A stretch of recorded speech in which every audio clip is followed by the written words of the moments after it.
Un universitaire américain accusé d'insulte à la monarchie libéré sous caution, mais reste sous la menace d'une expulsion. L'universitaire américain Paul Chambers a été libéré sous caution en attendant son procès pour diffamation royale, mais il reste sous la menace d'une révocation de son visa de séjour en Thaïlande. La Cour d'appel de la région 6 a approuvé mercredi soir sa libération sous caution contre une garantie de 300 000 baht, selon un message publié jeudi sur X par Thai Lawyers for Human Rights, TLHR. Ses avocats ont précisé que son passeport a été confisqué et qu'il doit porter un bracelet électronique de surveillance. Monsieur Chambers, dont le visa a été révoqué par le Bureau de l'immigration après sa mise en accusation cette semaine, a jusqu'à vendredi 16h pour contester cette décision, indique l'organisation d'aide juridique. Même si l'annulation de son visa est confirmée, il ne serait pas expulsé de Thaïlande avant la fin de la procédure judiciaire, a précisé un officier de l'immigration sous couvert d'anonymat à l'agence Reuters. En attendant, il devra se présenter tous les 30 jours au bureau de l'immigration de la province de Phitsanulok, tant qu'il est en liberté sous caution, a ajouté le TLHR. Human Rights Watch a appelé à sa libération immédiate, déclarant que « cette poursuite infondée constitue une menace grave pour la liberté académique et la liberté d'expression en Thaïlande ». Le département d'État américain s'est également dit « préoccupé » par l'arrestation et la détention de cet universitaire de 58 ans, qui réside en Thaïlande depuis 1993. La police avait précédemment obtenu un mandat de perquisition pour fouiller le bureau de Monsieur Chambers à l'université Naresuan à Phitsanulok, où il est enseignant et conseiller spécial en affaires internationales. Un ordinateur portable et d'autres objets ont été saisis. Le tribunal provincial de Phitsanulok avait rejeté mardi sa première demande de libération sous caution, après que Monsieur Chambers s'est présenté à la police locale en réponse à une plainte déposée au titre de l'article 112 du Code pénal, connu sous le nom de loi de lèse-majesté. La plainte contre lui a été déposée par la 3e région de l'armée. En plus de la lèse-majesté, il est également poursuivi pour violation de la loi sur la criminalité informatique, 2 chefs d'accusation fréquemment associés. La lèse-majesté est passible de 3 à 15 ans de prison. Les avocats de Monsieur Chambers ont expliqué que la plainte découle d'un contenu publié sur un site académique pour promouvoir un webinaire qu'il a animé en octobre 2024 sur les remaniements annuels de la police et de l'armée thaïlandaise. Le texte promotionnel original, qui a depuis été modifié en ligne, contenait apparemment des éléments jugés offensants envers la monarchie. Monsieur Chambers affirme qu'il n'est pas l'auteur de ce texte. La commission parlementaire des affaires militaires a convoqué la 3e région de l'armée à une réunion le 17 avril pour expliquer pourquoi elle a engagé des poursuites contre cet universitaire. Elle a également invité l'ambassade des États-Unis à envoyer un représentant, selon le président de la commission, Wiroj Lakanadizorn, vice-leader du parti d'opposition People's Party. Titulaire d'un doctorat en sciences politiques de l'université Northern Illinois, M. Chambers est reconnu dans les milieux académiques comme un spécialiste des relations civilo-militaires et de la démocratie en Asie, en particulier en Thaïlande. Parmi ses ouvrages, on trouve « Kaki Capital », The Political Economy of the Military in Southeast Asia et Praetorian Kingdom, A History of Military Ascendancy in Thailand. La Cour constitutionnelle réaffirme sa neutralité et se dit ouverte à des modifications de la charte. La Cour constitutionnelle adopte une position neutre en matière politique en Thaïlande et se dit ouverte à des amendements constitutionnels concernant la désignation de ses juges, selon son président Nakarin Mektrera.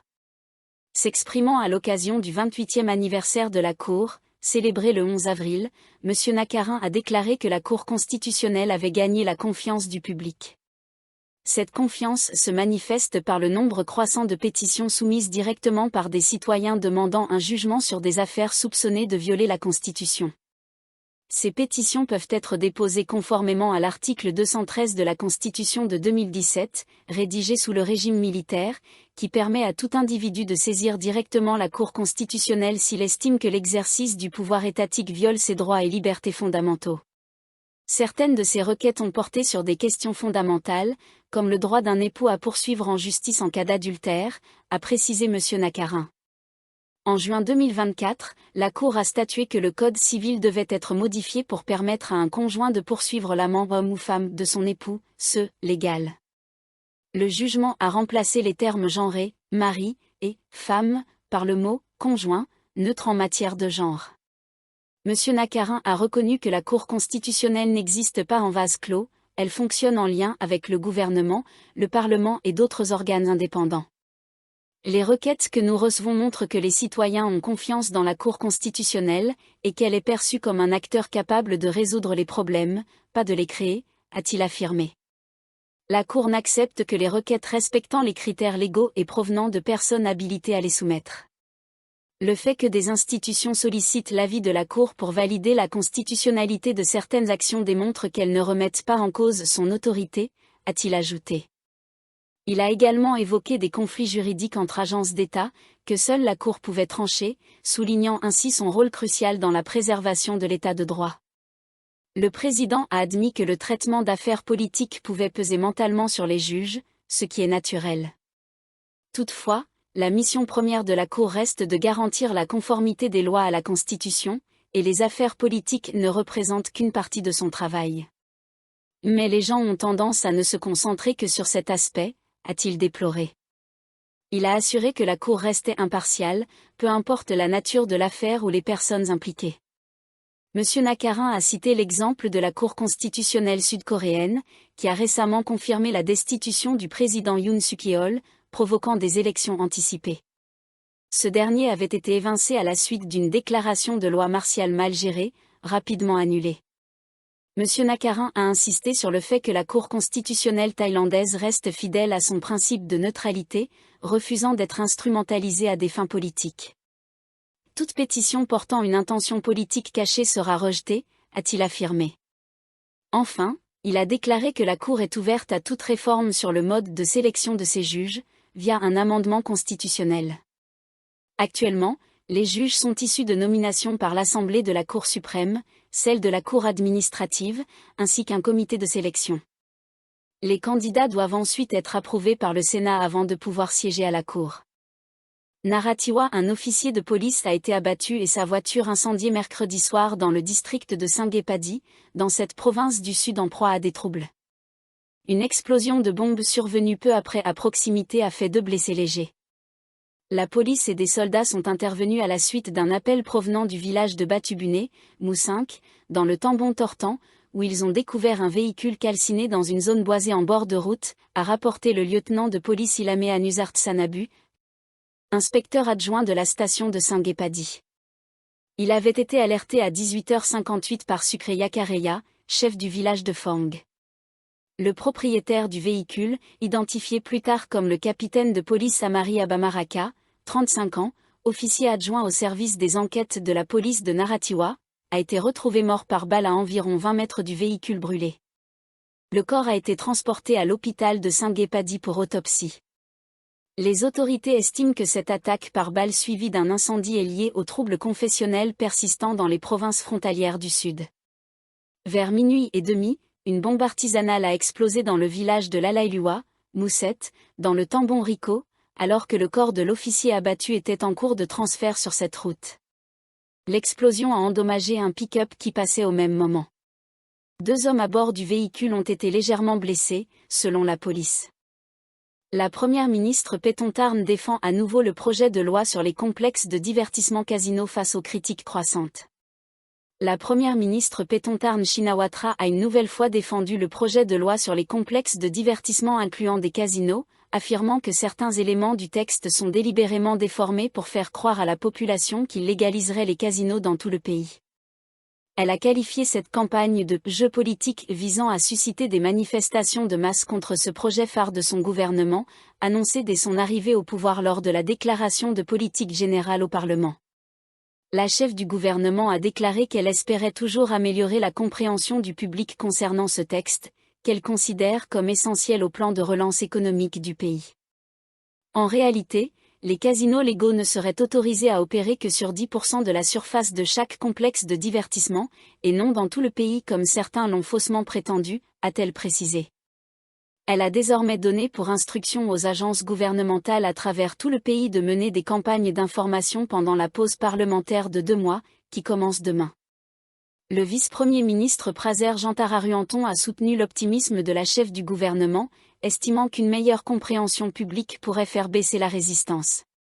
De nombreux groupes ne comprennent pas encore l'essence du texte, a-t-il indiqué, ajoutant que le gouvernement pourrait devoir attendre un climat plus favorable avant de relancer le processus parlementaire. Face à une forte opposition, le gouvernement a décidé mardi de reporter l'examen du projet de loi à la prochaine session parlementaire. Le gouvernement Pétontard avait pourtant tenté de faire adopter le texte avant la fin de la session parlementaire, prévue pour aujourd'hui. Pendant ce temps, les groupes opposés au projet de loi, notamment à la légalisation des casinos dans ces complexes, ont exigé l'abandon total du texte, et non un simple report. Et notre objectif est de mettre fin définitivement à la légalisation des casinos, pas simplement de retarder le vote, a déclaré Pichichemon Gongkol, leader du réseau des étudiants et citoyens pour la réforme de la Thaïlande, NSPRT, qui a mené une manifestation devant le Parlement hier. Environ des centaines de manifestants, menés par le NSPRT et vêtus de t-shirts blancs portant l'inscription « Nos casinos », se sont rassemblés devant le siège du gouvernement dans la matinée, avant de marcher vers le Parlement. À leur arrivée, ils ont installé des tentes bloquant les entrées et sorties du complexe parlementaire. Des policiers de la station de Bang PHO ont été déployés pour assurer la sécurité et maintenir l'ordre.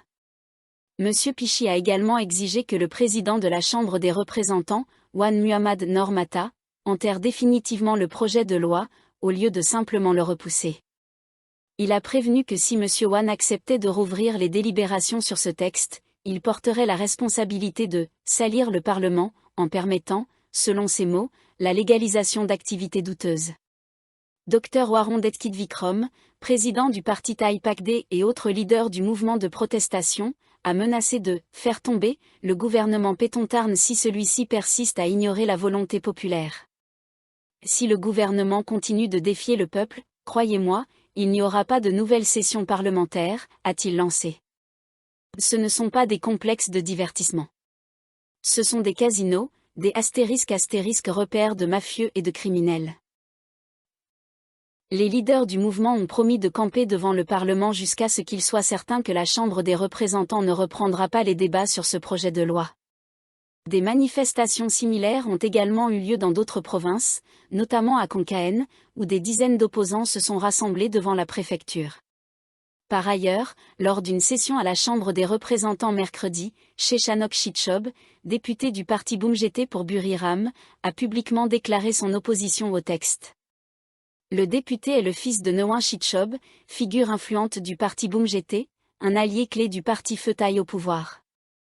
Moi, fils aîné de Monsieur Noin et de Madame Karuna Chitchob, je n'approuverai jamais la légalisation des casinos ni dans ce texte, ni dans aucun autre, a-t-il affirmé.